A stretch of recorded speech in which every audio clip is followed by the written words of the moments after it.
Hello everyone, this is Nirmalendu Nirmal. Today we are going to continue the chapter natural numbers and whole numbers. Okay, already we have learnt many things about the natural numbers, whole numbers, and the relation between the natural numbers and whole numbers in the previous session. So we'll continue this today. Today we are going to study about the successor and predecessor at first. Okay, successor and predecessor of the whole number. So we have studied about this in the previous classes also, like class 2, class 3, etc. About the after and before number. You must have studied that after, write the number after, okay, which comes after. Suppose that after 3, what comes 4, after 7, what comes 8. Okay, and before also we have studied in the previous classes that what comes before what 7, then 6 comes, what comes before 9, 8 comes, like this. So successor and predecessor are the same thing.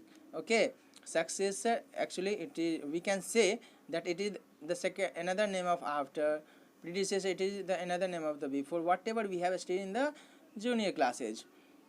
So let's start. If we'll have to find out the successor of any number, then we'll just add 1 to that number. Okay, successor of a whole number or natural number or any number, not only whole number or natural number. If we'll have to find out the successor of any number, okay, whole number, natural number, integer, any number, then we'll just add 1 and we'll get the successor. Okay, successor of the whole number or natural number or integers is the number obtained by adding 1 to it. Okay, by adding 1 to it, whatever number is there, if we'll have to get the successor of that number, we'll add 1 to that number, we'll get the successor. Suppose that we have to find out the successor of 5. So what will be successor of 5 is equal to 5 plus 1. We'll just add 1 to that number. We'll add 1 to 5 because we have to find out the successor of 5. Okay, so 6, 5 plus 1 is equal to 6. So 6 is the successor of 5. Successor of 9, what will be 9 plus 1? It means 10. So 10 is the successor of 9. So like that we can find the successor of any number. Okay, now we'll talk about the predecessor. If we have to find out the predecessor of any number, we'll just subtract 1 from that number. Okay, predecessor of a whole number or natural number of integers, okay, is obtained on subtracting 1 from it. We'll subtract 1 from the number, then we'll get the predecessor of that number. Like here I have taken the example that predecessor of 8, what will be? If we have to find the predecessor of 8, then we will subtract 1 from 8. Okay, it means 8 minus 1, it means 7. 7 is the predecessor of 8. Okay, predecessor of 14 is equal to 13. How 13? 14 minus 1. We have subtracted 1 from 14. Okay, we have to find out the predecessor of 14. So we have subtracted 1 from 14. It means 13. 13 is the predecessor of 14. We have understood this. So we can find out the successor and predecessor. So some points are there which are important regarding what predecessor and successor. Just learn it. Predecessor of the natural number 1 is not possible. Predecessor of natural number 1 is not possible. Now you say that why is it not possible? If I subtract, okay, if we have to find out the predecessor of 1, okay, then we'll subtract 1 and we'll get the number 0 is the predecessor of 1. Okay, if it will be said that the predecessor of 1, then it is possible. Predecessor of 1 is 0, but it is saying that predecessor of natural number 1. If it is talking about the particular category of the number, then result also belongs to that category. It is saying that the natural number, then predecessor should also be the natural number. Got it? So if it says that the natural number 1, okay, if we are going to find out the predecessor of natural number 1, then we'll get 0. But it is not the natural number. 0 is not the natural number. Okay, that's why we say that the predecessor of natural 1 is not possible.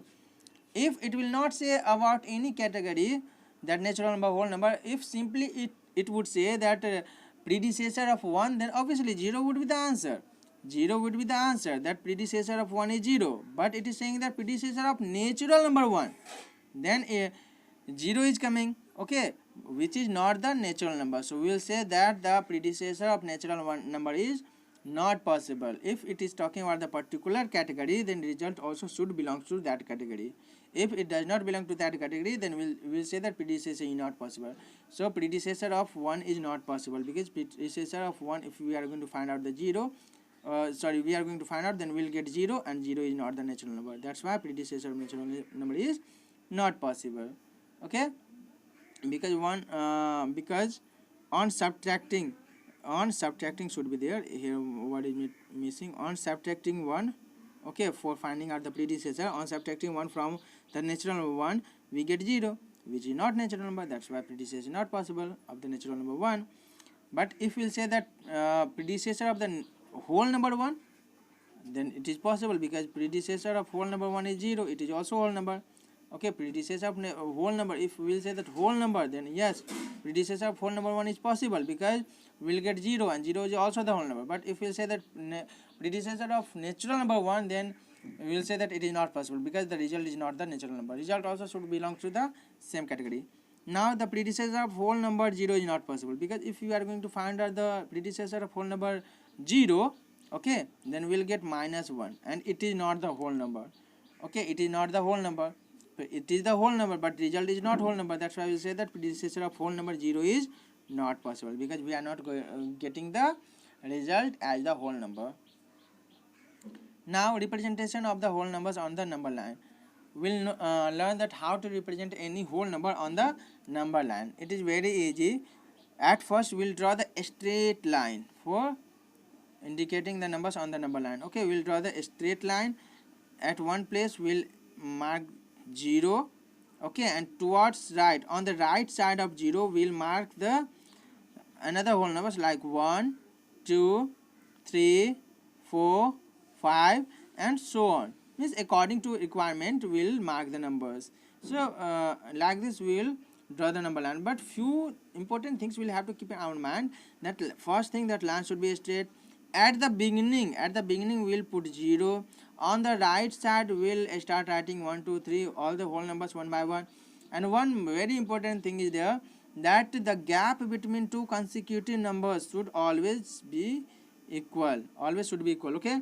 Suppose that whatever the distance between 0 and 1, that is same distance should be between the 1 and 2, between 2 and 3, between 3 and 4, means the gap should be uniform. The gap between each and every numbers, means consecutive numbers, should be uniform. Here we can see here, if the gap between 0 and 1 is 1 centimeter, here also 1 centimeter, here also 1 centimeter, here also 1 centimeter should be there, means the gap should be uniform.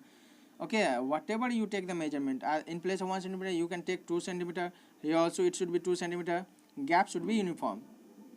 Okay, and after that whatever numbers whatever number is to be indicated on the number line or to be represented, so we'll look at that number. Suppose that I'll say that represent 4, okay, on the number line. So we'll draw the number line like this, and we have to represent 4, so we'll just encircle the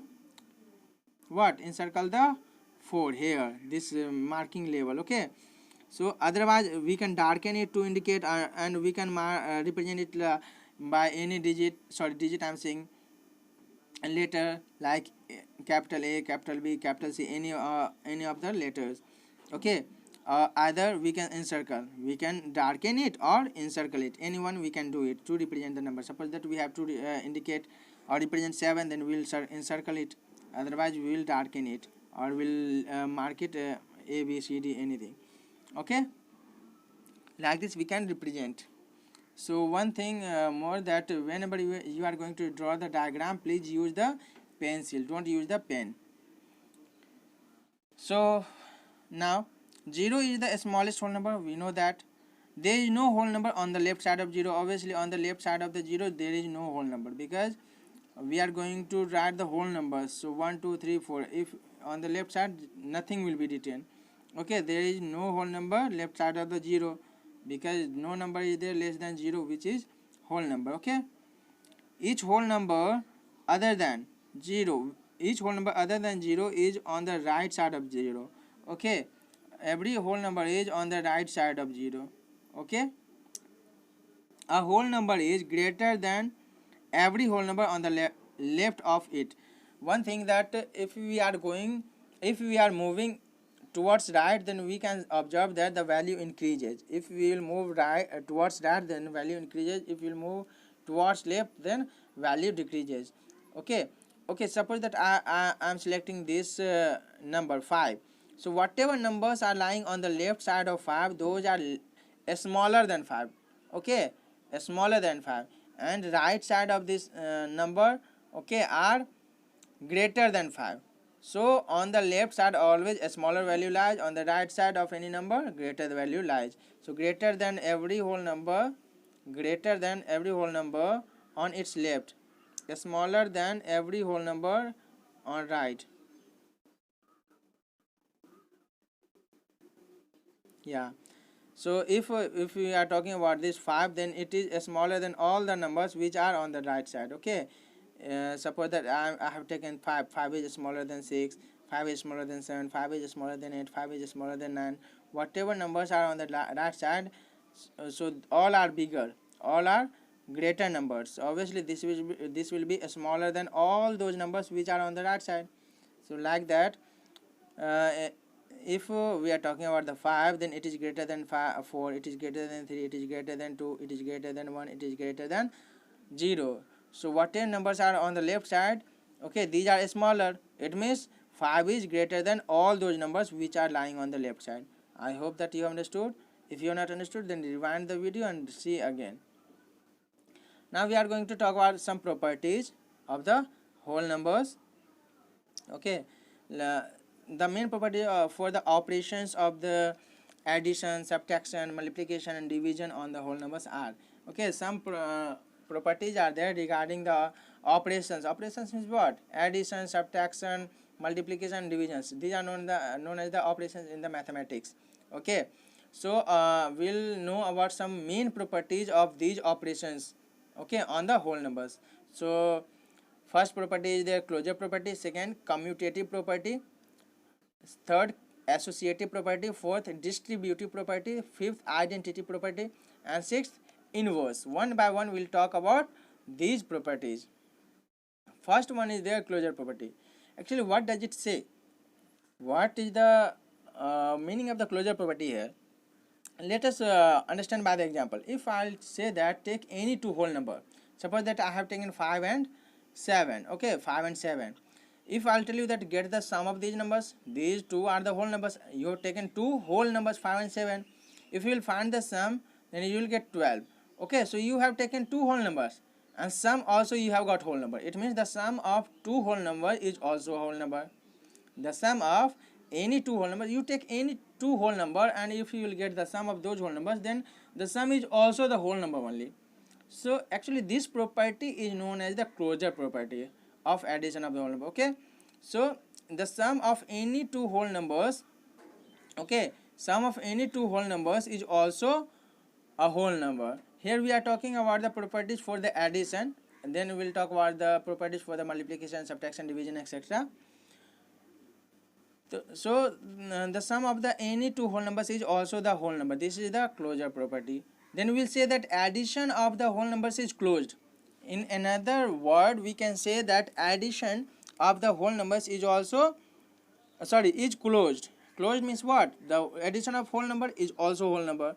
If we will talk about that addition of the natural number, then the results should belong to same category. Natural number, then results also should belong to natural number. Then we will say that yes, this is closed. It is following the closure property. So we can say that if x and y are two whole numbers, then x plus y, it means sum of the whole numbers is also a whole number. This is the closure property of addition, okay, of whole number. I hope that you understood. Got it? Now we'll talk about the commutative property. Here one thing is, just take the example. At first I am taking two whole numbers 7 and 6. Okay, you just get the sum of these two numbers. We can add 7 plus 6. Okay, 7 plus 6 like this, just add 6 to 7, then we will get 13. Either you can write like this, 6 plus 7, then also will get 13. It means you add 7 to 6 or 6 to 7. Okay, if we are going to add, then in both the cases we are getting the same result. Means we have changed the order of the numbers, even then there is no effect on the result. No, it means we can say that 7 plus 6 is equal to 6 plus 7, because both are same, 13 13 they are the results are. So we can say that 7 plus 6 is equal to 6 plus 7. It means we can change the order of the whole numbers in the addition. Actually this property of whole number is known as the commutative property. Okay, that if we are changing the order, even then there is no effect on the result remains same. So this property of the whole number for the addition is known as the commutative property. So sum of the two whole numbers is said to be commutative for the addition if their sum remains same, even if the order of the addition is changed. Got it? In another way, other words, we can say that if x and y are two whole numbers, then x plus y is equal to y plus x.